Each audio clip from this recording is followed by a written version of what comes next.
Há pelo menos 4 anos, cariocas e turistas têm acesso restrito à Marina da Glória, um dos principais pontos turísticos do Rio de Janeiro. O motivo são obras para a revitalização do local, tombado pelo Instituto do Patrimônio Histórico da União e do município.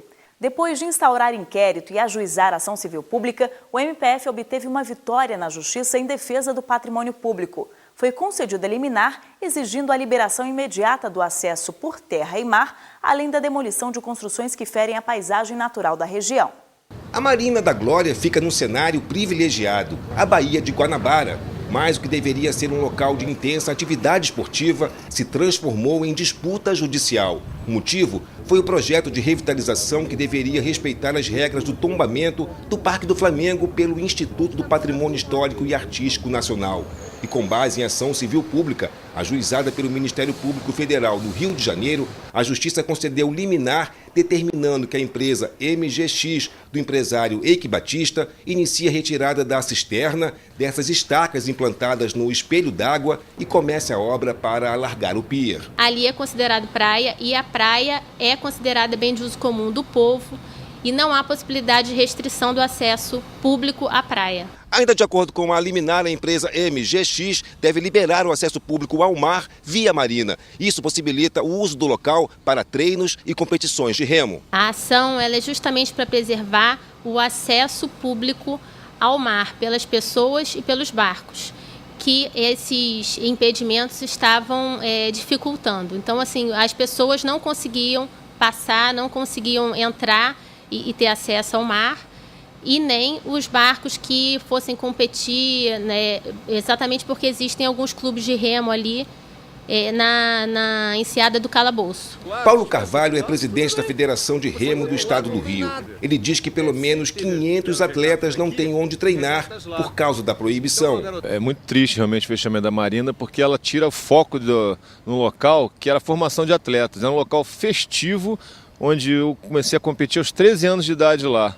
Minha família toda competiu, meus amigos, quer dizer, a Lagoa Rodrigo de Freitas tem as regatas tradicionais olímpicas e lá eram regatas festivas. Então as embarcações, os barcos eram diferentes, eram ioles, baleeiras, né? São barcos de madeira tradicionais que vêm lá da década de 50. Então nós perdemos a nossa origem, na verdade. Esta especialista em direito urbanístico também apoia a liberação da área ao público. Segundo Sônia Rabelo, as intervenções que foram feitas no local são uma agressão à lei de tombamento. As estacas estão dentro da Baía de Guanabara, o que hoje em dia é um absurdo ambiental, né? Conseguiu-se evitar com uma atuação fortíssima do Ministério Público Federal e também dos particulares e do IPHAN, que se construísse uma garagem dentro da Baía de Guanabara. Mas se começou a fazer e as estacas estão lá dentro. Representantes da empresa MGX foram procurados por nossa equipe de reportagem e não quiseram se pronunciar. Por meio de nota, o grupo informou apenas que vai recorrer da decisão judicial. Já o IPHAN, também por meio de nota, defendeu que é preciso definir parâmetros e critérios para a ocupação da área. No Pará, o Ministério Público Federal denunciou um terminal hidroviário de quase 8 milhões de reais, construído há 3 anos e que nunca foi aberto ao público. Uma ação civil pública ajuizada contra o governo do estado questiona o abandono do terminal e pede providências urgentes. O Brasil tem mais de 4 mil quilômetros de costa atlântica navegável e milhares de quilômetros de rios. O transporte marítimo no país movimenta cerca de 350 milhões de toneladas de cargas por ano. Já o transporte fluvial é menos utilizado. Só que em regiões como a Amazônica, em algumas áreas, esta é a única modalidade possível, sendo os rios importantes vias de acesso a comunidades ribeirinhas. Na capital do estado do Pará, Belém, pequenos portos se espalham às margens dos rios e revelam a falta de estrutura para atender passageiros. Péssima. Não tem estrutura nenhuma comodidade, nenhuma segurança.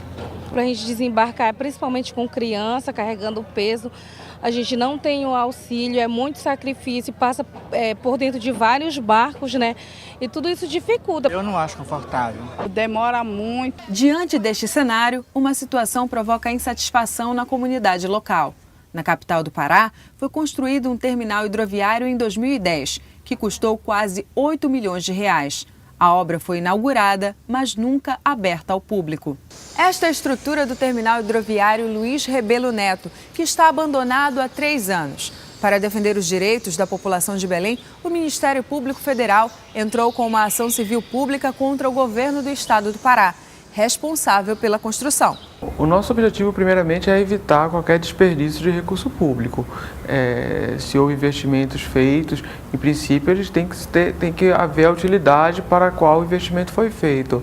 O presidente da Companhia de Portos e Hidrovias do Pará afirma que, depois de análises técnicas, o governo do estado concluiu que a obra foi mal planejada, porque fica perto de uma embarcação naufragada e põe em risco a segurança dos passageiros. Já a Caixa Econômica Federal e a própria Secretaria de Estado do Meio Ambiente aprovaram a construção do terminal e não consideram perigo a proximidade do naufrágio. Para não perder os recursos investidos, o objetivo é dar uma nova destinação ao espaço. O espaço já foi destinado ao Centro de Atendimento às Pessoas com Deficiência. Até porque tem tudo a ver, está do lado do Saracubicheque. Aquela estrutura naval que foi construída, ela também será totalmente reutilizada pela nossa polícia fluvial, que já está instalada lá no terminal hidroviário Luiz Rebelo, junto com o Corpo de Bombeiros. Portanto, não haverá nenhum problema de nenhuma ordem de desperdício de dinheiro público. Já existe um projeto para a construção de outro terminal hidroviário para suprir a demanda do transporte fluvial em Belém. Para este pesquisador da Universidade Federal do Pará, faltaram estudos principalmente sobre logística para que a primeira obra pudesse ser eficiente. Quando procura-se fazer um aeroporto, um porto hidroviário, a gente procura fazer uma integração logística dos sistemas de transporte para que essa infraestrutura possa beneficiar o máximo possível das populações. E nesse caso específico, aparentemente é uma obra pontual e isolada. Na ação, o Ministério Público pede que a Justiça Federal obrigue o governo do estado a dar destinação imediata ao terminal hidroviário Luiz Rebelo Neto. Se o governo do estado tem uma proposta de dar uma outra destinação diferente à área, se isso for tecnicamente viável, se for razoável, não tem por que a gente se opor.